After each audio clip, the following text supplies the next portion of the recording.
Michael Washington held the door open for his wife Lauren as they entered First Community Bank on Tryon Street in Charlotte's business district.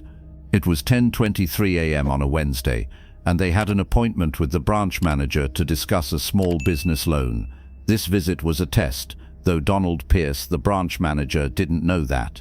Michael and Lauren Washington were the founders and co-owners of Liberty Financial Group, a privately held financial services company that owned 17 community banks across the Southeast, managed over $4.3 billion in assets, and employed more than 12 TWE.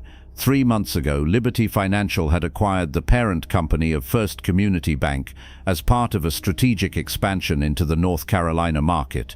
The acquisition had been handled through layers of corporate entities and investment banks, keeping the Washingtons' names out of the public announcements. They wanted time to observe operations before revealing the new ownership. Part of that observation included testing whether First Community Bank's branches practiced fair lending. Michael and Lauren had heard rumors of discriminatory practices at several branches, particularly when it came to black-owned businesses seeking loans. So they'd created a test scenario.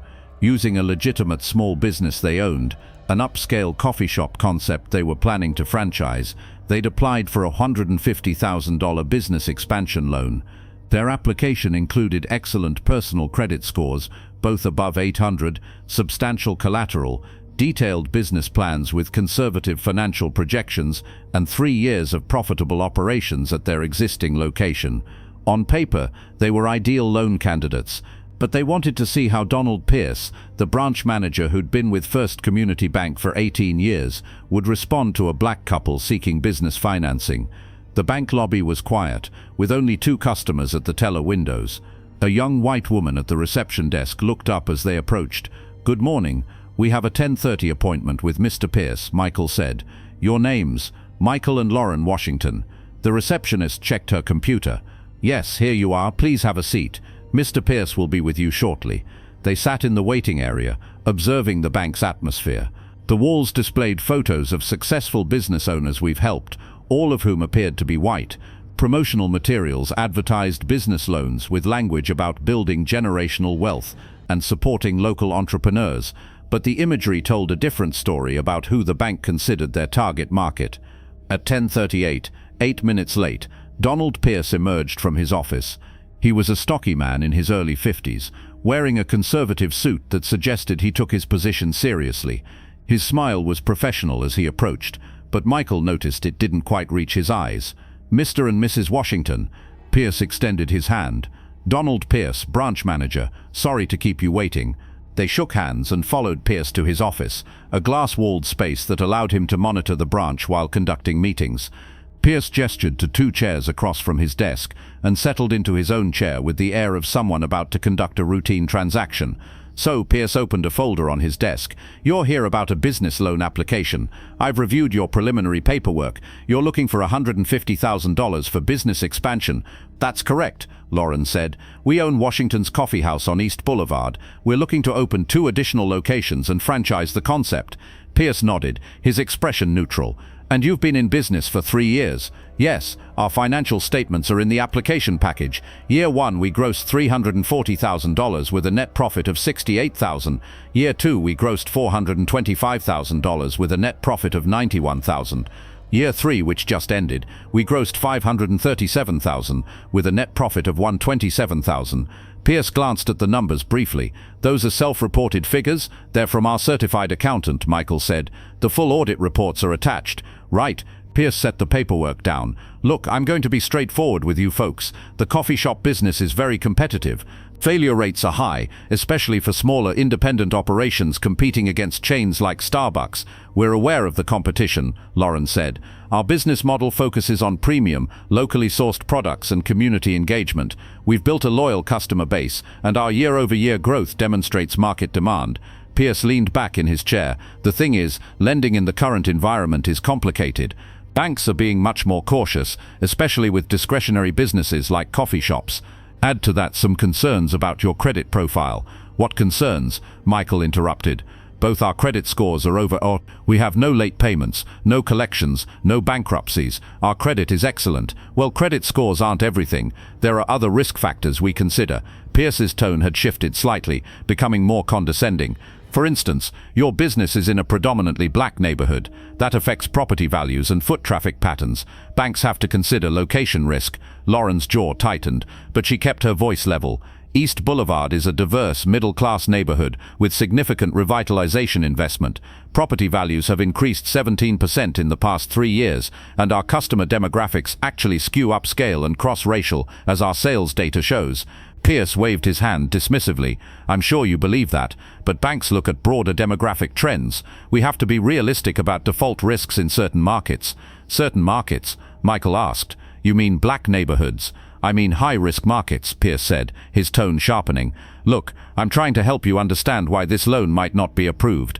You're asking for $150,000 with only 3 years of operating history in a highly competitive sector. That's risky. Michael pulled out additional documentation. We're offering our home as collateral. It's valued at $520,000 with a mortgage balance of $180,000. That's over $300,000 in equity. We're also pledging the business assets and inventory. The loan-to-value ratio is extremely conservative. Pierce barely glanced at the collateral information. Home equity doesn't necessarily translate to business success, and frankly, I'm concerned about your ability to manage multiple locations. Running one coffee shop versus 3 is significantly different in terms of complexity. I have an MBA from Wharton, Lauren said. I've worked in corporate finance for 12 years before starting this business. Michael has a business degree from Duke and 8 years of retail management experience. We're not inexperienced entrepreneurs. That's nice, Pierce said, his condescension now barely masked. But education doesn't always translate to real-world business success. I've seen plenty of well-educated people fail in business. The subtext was becoming increasingly clear. Every objection Pierce raised had been addressed in their application materials. Every concern he cited ignored the substantial evidence of their financial stability and business acumen. His decision had been made before they even sat down, based not on their qualifications but on his assumptions about them as black borrowers. Michael decided to push harder. Mr. Pierce, what specifically about our application doesn't meet First Community Bank's lending criteria? Because from where I'm sitting, we've addressed every standard underwriting requirement. Pierce's expression hardened. Mr. Washington, I've been in banking for 26 years. I know how to evaluate loan risk, and in my professional judgment, this loan presents too many red flags. Your business is too young, your expansion plans are too aggressive, and frankly, I'm not confident in your ability to execute. Based on what evidence? Lauren asked. Based on my experience and expertise. Pierce stood up, signaling the meeting was over. I'm going to recommend denial of this loan application. You're welcome to apply again in a year or two when you have a longer track record, or you might consider alternative funding sources. There are community development lenders, minority business grant programs, that sort of thing. They might be more appropriate for your situation. The suggestion to seek alternative lenders and minority business programs was the final confirmation. Pierce was steering them away from traditional banking based solely on their race. Michael and Lauren stood. We'd like that denial in writing, Michael said, with specific reasons for the denial documented. Of course, you'll receive a formal letter within 7 business days. Pierce's tone suggested he couldn't wait for them to leave. As they walked out of the bank, Lauren whispered to Michael, "That was even worse than we expected." Textbook discrimination, Michael agreed. He didn't seriously consider a single piece of our application. He'd decided to deny us before we even walked in. They got in their car, parked in the lot behind the bank. Michael pulled out his phone and called their general counsel, Raymond Martinez. "Ray, it's Michael. We just finished the test at First Community Bank's Tryon Street branch. It went exactly as we feared. Clear discrimination, documented in their loan denial. Did you record the conversation? Audio recording with consent under North Carolina one-party consent law. Lauren had her phone recording the entire meeting. We also have written notes documenting every statement Pierce made. Good. I'll prepare the legal response. How do you want to handle this?" Michael looked at Lauren, who nodded. "Full response, immediate suspension of Pierce pending investigation, comprehensive audit of all his loan decisions for the past 5 years. And I want to meet with every black business owner he's denied in that time period. We're going to fix this systemically, not just address our individual case." "Understood. I'll coordinate with HR and compliance. This is going to get messy." "Good." Michael said. It should be messy. What Pierce did in that office, he's probably been doing for years. Time for accountability. That afternoon, Raymond Martinez and Liberty Financial Group's Chief Compliance Officer, Dr. Keisha Williams, arrived at the First Community Bank's Tryon Street branch. They requested an immediate private meeting with Donald Pierce. Pierce, assuming they were customers or perhaps auditors, led them to a conference room. His expression changed dramatically when Raymond introduced himself.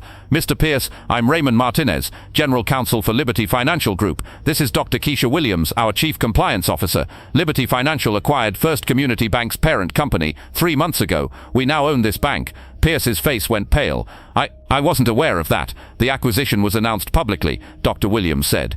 "But I understand it wasn't widely communicated at the branch level. That's something we're addressing." Raymond opened his briefcase and pulled out documents. "This morning you met with Michael and Lauren Washington regarding a business loan application. Are you aware of who Michael and Lauren Washington are?"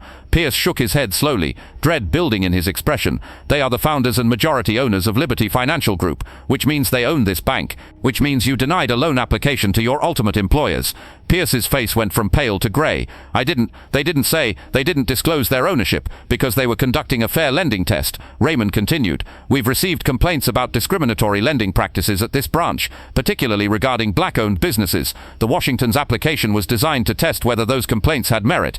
He pulled out a transcript of the morning's conversation. "You stated that their business location in a predominantly black neighborhood was a risk factor. You suggested they seek funding from minority business grant programs. You questioned their management capability, despite documented education and experience that would qualify any business owner. And you recommended loan denial despite exceptional credit, substantial collateral, and strong business performance." Dr. Williams added, "We've also begun reviewing your loan decision history for the past 5 years. Preliminary analysis shows troubling patterns.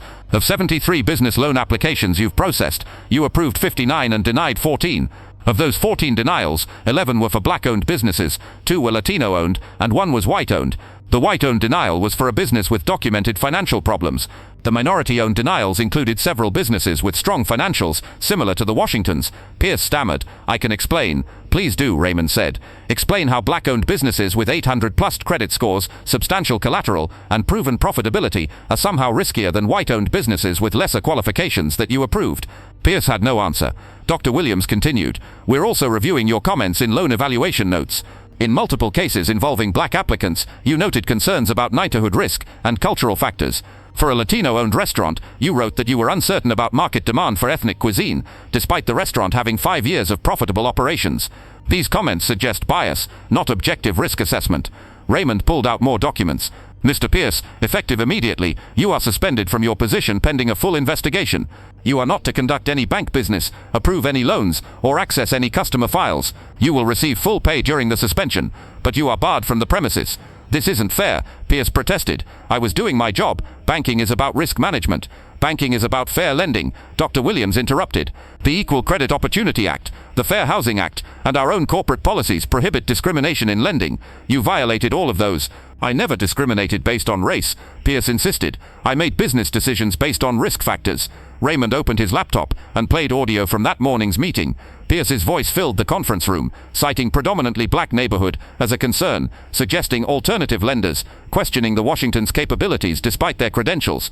When the audio ended, Raymond asked, "Does that sound like objective risk assessment, or does it sound like racial bias?" Pierce had no response. "You'll receive formal notification of the investigation parameters and your rights as an employee," Dr. Williams said. "We recommend you consult with an attorney. Depending on investigation findings, this could result in termination and potentially civil rights complaints with regulatory agencies." Pierce gathered his belongings and left the bank in shock, his 18-year career suddenly in jeopardy. Over the next 2 months, Liberty Financial Group conducted a comprehensive investigation of lending practices at the Tryon Street branch, and eventually, across all First Community Bank locations. What they discovered was disturbing. Donald Pierce wasn't an isolated case. Across First Community Bank's 17 branches, there were systematic disparities in how loan applications from black and Latino business owners were evaluated compared to white business owners. The data was stark. RINO black-owned businesses were denied loans at 3.7 times the rate of white-owned businesses with similar credit profiles. When approved, black and Latino borrowers received lower loan amounts and higher interest rates despite comparable risk factors. Application processing times were longer for minority-owned businesses, suggesting lower priority. Collateral requirements were applied more stringently to black and Latino applicants. The investigation also revealed problematic training materials and internal guidance that effectively encouraged discriminatory practices. One training document advised loan officers to carefully evaluate neighborhood economic conditions, which in practice meant redlining by another name. Another document suggested that cultural factors could affect business success, giving loan officers cover to deny applications based on racial assumptions. Most damaging were internal emails and communication between branch managers and regional leadership. In one email chain discussing diversity initiatives, a regional vice president had written, "We need to be careful not to lower our standards in pursuit of diversity goals. Our primary obligation is to our shareholders, not to social engineering." The message was clear. Protecting shareholders meant excluding minority borrowers, regardless of their qualifications. Liberty Financial Group's board, led by Michael and Lauren Washington, made a decision. This wasn't just about punishing Donald Pierce or a few discriminatory managers. This required complete cultural transformation. They announced a comprehensive reform program. One bond. 1 point av FOP selvfidjuedig spijkoff. 1 bond put you on his kunstbol. That's a dolchen foul van aste FOP. But knuckle vink te doen tegen nieuw connected. They meest net opzatting tum die nieuw connect van Sabi en Gertje Flake, when his boutel der woolly of Staffy cheap.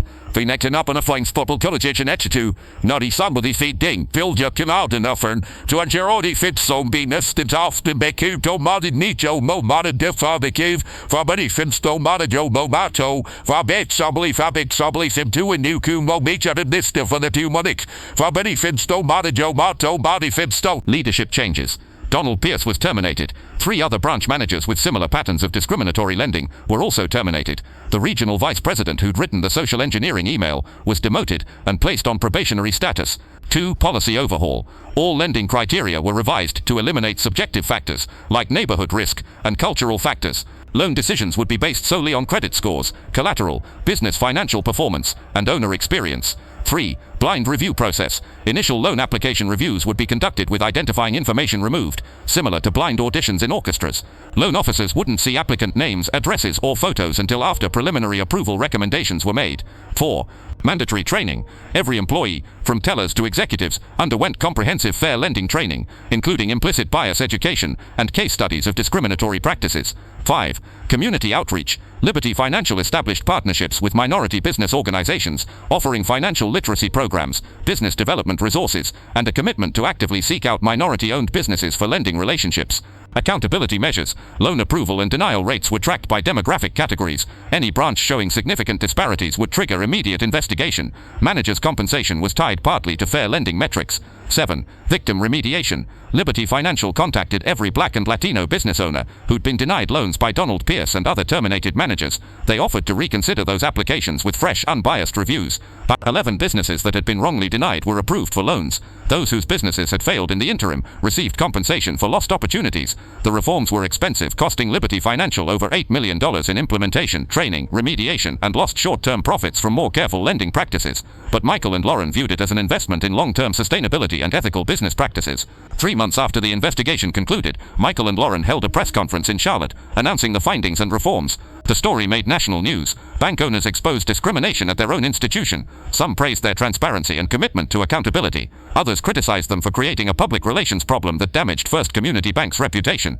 A few conservative commentators suggested they were engaging in reverse discrimination by focusing on minority lending. Michael addressed the critics directly in an interview with Bloomberg. "We're not lowering standards or engaging in discrimination of any kind. We're eliminating barriers that prevented qualified borrowers from accessing capital solely because of their race. The businesses we're now lending to are profitable, well-managed and creditworthy. They were always qualified. They just weren't being evaluated fairly." Lauren added, "Banking is supposed to be about objective risk assessment, but when loan officers use subjective criteria like neighborhood concerns or cultural factors, those become proxies for racial discrimination. We're not being too lenient now. We were being discriminatory before." 1 year after their test visit to the Tryon Street branch, Michael and Lauren returned to the same location. The branch looked different. New posters showed diverse business owners. Literature about business loans featured real customers of various races. And the staff had changed, with several new hires specifically recruited for their commitment to community banking. The new branch manager, Sandra Okafor, a Nigerian-American woman with 15 years of banking experience, greeted them personally. "Mr. and Mrs. Washington,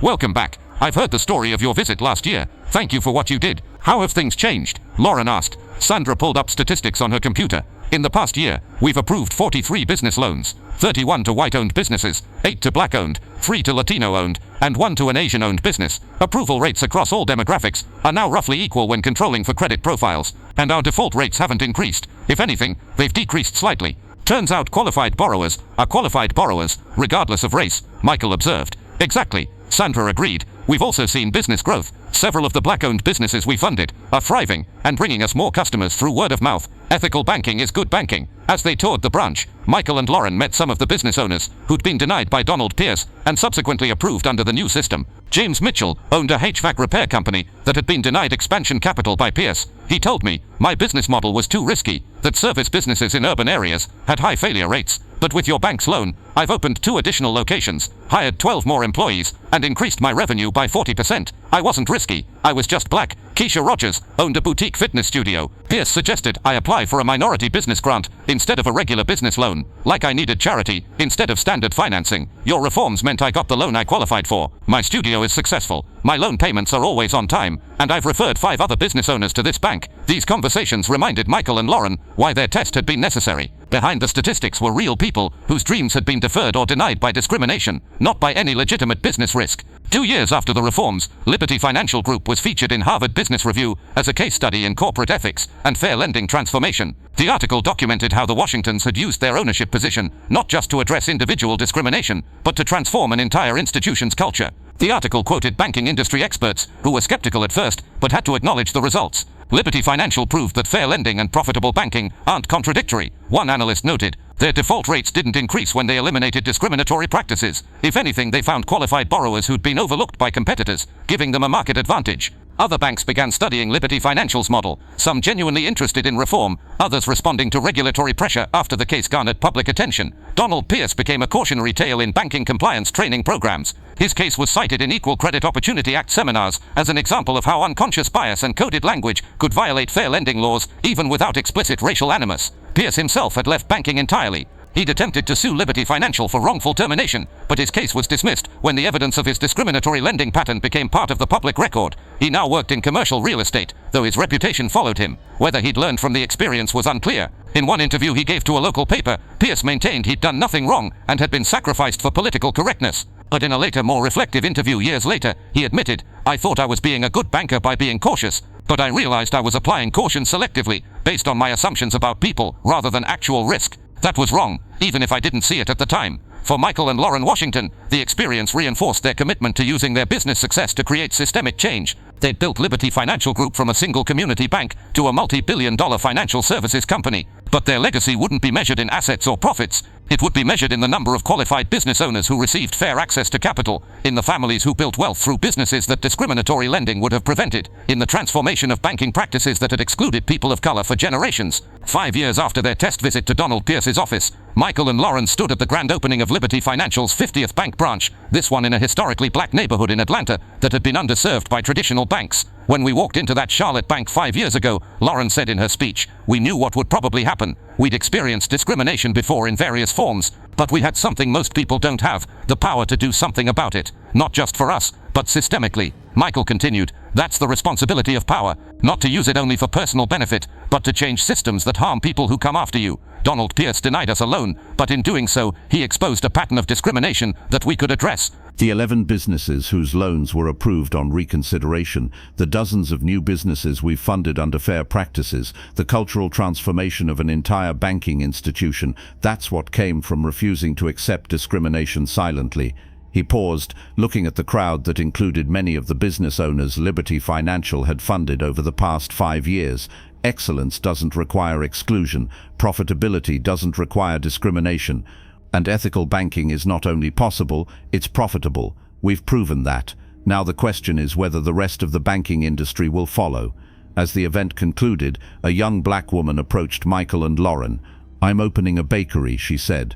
I've been to 3 banks and they've all found reasons to deny my application, but I heard about your reforms, about fair lending, so I'm applying here.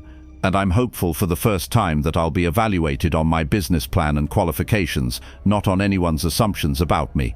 Lauren squeezed her hand. That's exactly why we did this work. Good luck with your application, and if you're qualified, you'll get approved. That was the real victory. Not punishing Donald Pierce, though consequences for discrimination were necessary. Not even the comprehensive reforms at Liberty Financial, though those transformed lives. The real victory was changing a system so that the next person who walked into a bank wouldn't face the discrimination that had been routine for generations, so that qualified borrowers would be evaluated on merit, not on the racial biases of loan officers, so that opportunity would be based on potential, not on prejudice. That was worth more than any single business success. That was the use of power that created lasting change. Thank you very much for listening. Please let us know what you think of this story in the comments. Don't forget to like the video and subscribe to the channel. Turn on notifications so you don't miss any other videos.